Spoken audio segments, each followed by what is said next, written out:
Every time I see one of these reactionary videos pop up regarding what Tolkien would or wouldn't have wanted, or what he might or might not have thought, or so on and so forth, it always kind of makes me roll my eyes a little bit because people tend to project onto Tolkien things that they have interpreted from his letters or his lectures or his speeches or their own interpretation of articles that other Tolkien experts have written over the years. And the reality is, we just don't know. Such is the case with this latest Screen Rant article.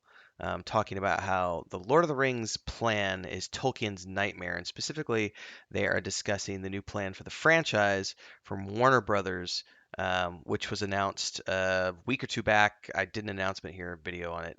But basically, the Embracer Group, having bought Middle Earth Enterprises, got together with Warner Brothers and said, if you want to extend your film rights, which you've had for quite some time now since the New Line Cinema stuff years ago with Peter Jackson, if you want to maintain those, you need to actually start producing new stuff beyond the War of the Rohirrim. And so a new deal was forged, and they are going to be embarking upon a brand new series of films which have nothing to do with the actual Lord of the Rings trilogy core story or the Hobbit core story, because those two franchise films series by Peter Jackson are not being remade. What they're going to be doing is exploring all of the space in between within the rights of what they own, which is the rights to the Hobbit and the Lord of the Rings books. So they're going to be diving into the appendices and side characters and all this other stuff. We may see stuff like a film on Helm Hammerhand. We may see a Gimli and Legolas film. We may see a young Aragorn film, but we're going to be seeing for lack of better words, a Middle Earth cinematic universe expanding from this new film deal with Warner Brothers. And some people claim that this is everything J.r.r. Tolkien would have hated if he were alive today. Now, I tend to read that and say, I think you might be overreacting just a little, projecting just a little, but they do make some valid points in here, one of which is the fact that Tolkien did have an obsession with language and perfecting that language and needing the wording to be specifically, you know, pronounced and written and punctuated a very specific way. But you also have to think about the fact that he did that because he was a language professor, B, in a time when there was no internet, and C, way before we had all of these other mediums.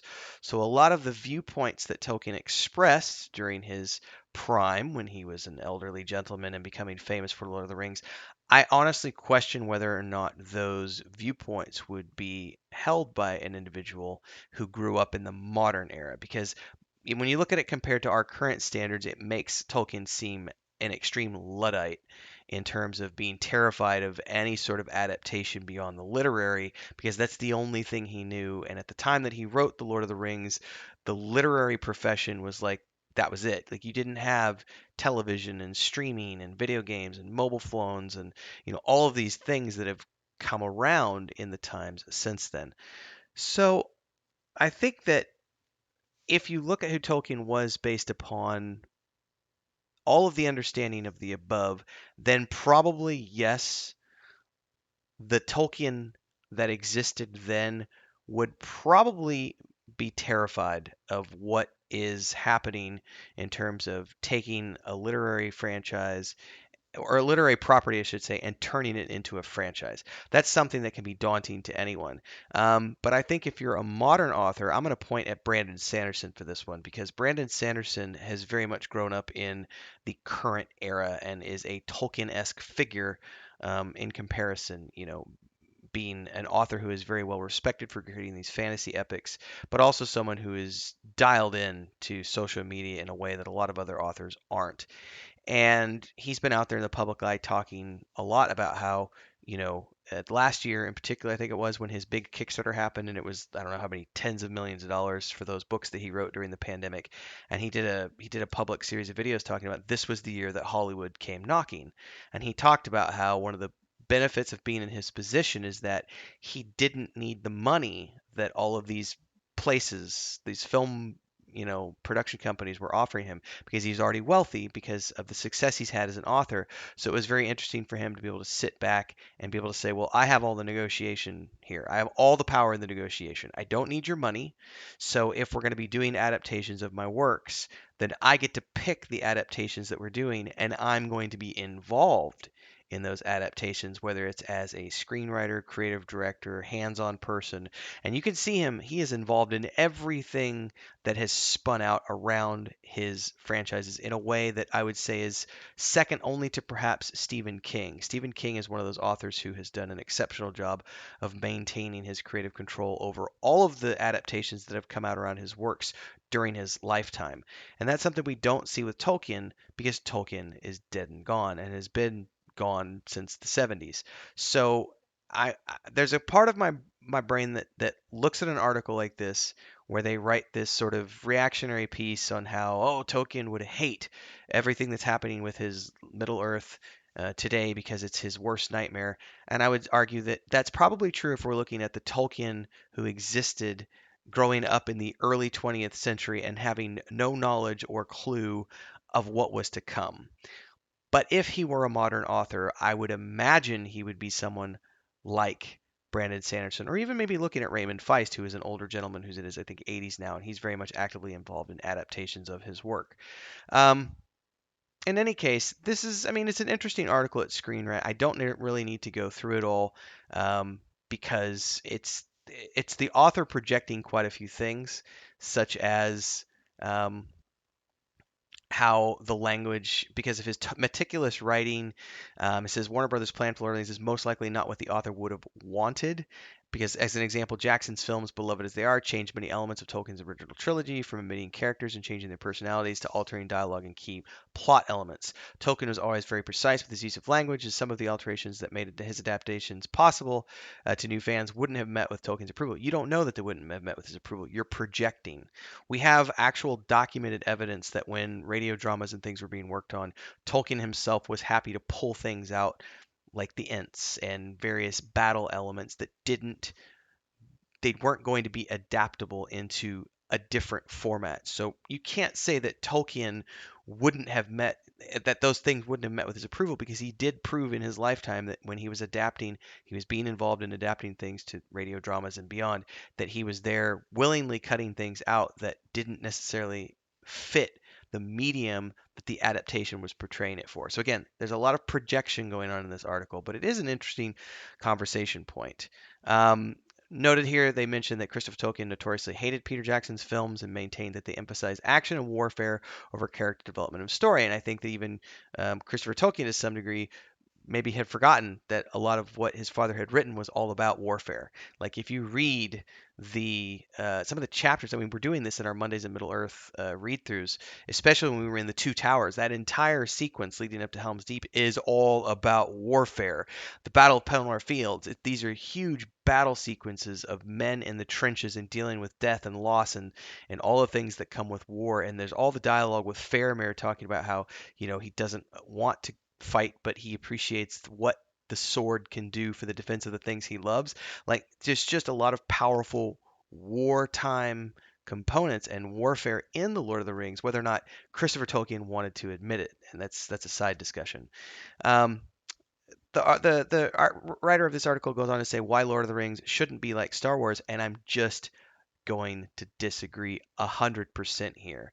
I am a huge fan of all Star Wars. I'm a huge fan of all things Star Trek. I am a huge fan of the exploitation of a franchise for the absolute enjoyment of every single nook and cranny niche that you can find in terms of a fan base. I say that as a modern day creator, modern day author, someone who has written books, created video games, worked on tabletop games. I've done a lot of different creative things, and I am a big fan of taking this, whether it's a book series, whether it's a video game, whatever's that first piece of intellectual property that comes out around an idea. Everything can be extrapolated out into lots of different ways to be enjoyed. And I think that in the modern era, guys like Brandon Sanderson are doing the right thing where they're taking their works and adapting them into many different formats, whether it's tabletop games, card games, upcoming TV shows, comic books, miniatures, films, and so on and so forth. I love everything that has been coming out of Star Wars since the time I was a child, and the same thing with Star Trek. And I will never lose my love for Star Wars and Star Trek, just like I will never lose my love for Middle Earth. Even the Marvel films, as much as I'm not a huge fan of the Marvel universe, I appreciate what the Marvel the MCU has done for the Marvel fans in the sense that it allows lots of different people, lots of different ways to explore, whether it's on the big screen or on the small screen or through even television shows like Agents of Shield. Um, on network television as opposed to Netflix or Disney Plus, where you have to pay a subscription. Mobile games and looking at Star Wars now with the High Republic that they're doing, where it starts off with novels and comic books, and they're going into video games and other franchises, and Star Wars Rebels and Clone Wars and the Bad Batch and the Mandalorian and the Book of Boba Fett and the Acolyte and Ahsoka and all these upcoming shows, Skeleton Crew and so on and so forth, and looking at Star Trek with Strange New Worlds and Discovery and Picard and all these things. I am always going to be in favor of more because I want more as a fan. I am not one of those people who sits there and says, "Oh, the writing's not as good as it was over here, and I don't like what they did with these characters." And man, I don't nitpick. I've always said on my channel, and this upsets some people, but I talk often about how my inner child is alive and thriving. I water that child every day. I give it plenty of sun and electrolytes and water and nutrients because I'm allowing my inner child to explore lots of different things. Someone made a comment the other day I posted a piece of art from the Book of Boba Fett, and it was from one of the last episodes when he's riding when they're riding the Rancor and blowing stuff up, and someone was like, "It was the worst episode of the show. It was like it was designed for kids," and I'm like, "Do you not know that Star Wars was and always has been designed for children? Like this isn't meant to be, some literary piece of fiction that's Shakespearean level that only adults are, it was made for children. Like The Hobbit was written for children. Star Wars was written for children. It was meant to be this epic adventure that kids of all ages can appreciate. So for me, I don't agree with this writer when they say why Lord of the Rings shouldn't be like Star Wars. I completely 100% disagree. It should be like Star Wars. It should be like Star Trek. I want more Middle Earth in my life.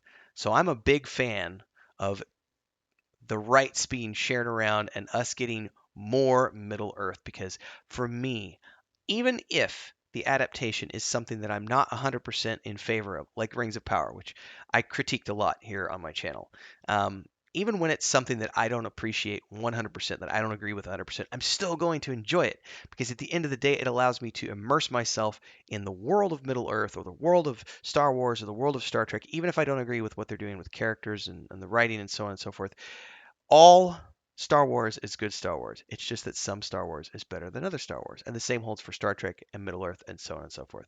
So for me, I'm a big fan of what's happening with the Middle Earth enterprises and Warner Brothers and more films and more. I'm always going to be in favor of more. And at the end of the day, everything goes back to the books. You can reread the books until we're all dead. It's good. It's great to read the books, but it's also great to see things in lots of different formats. So some people will claim that this is Tolkien's nightmare. I would argue that we just can't know, given that he grew up in a completely different time. And if he was a modern author, I like to think that he would be more like Brandon Sanderson and embrace that that diversity of fully exploiting an intellectual property to maximize the enjoyment of your fan base across all mediums.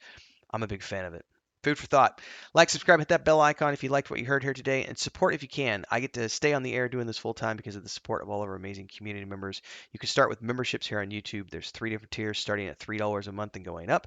We have a Patreon page where you can get a hold of our fantasy book series, point and click adventure game, and our tabletop stuff. There's also super chats and stickers on premieres and live streams here, and of course, super thanks on uploaded videos. Pick your amount. There's some pre programmed amounts you can choose from.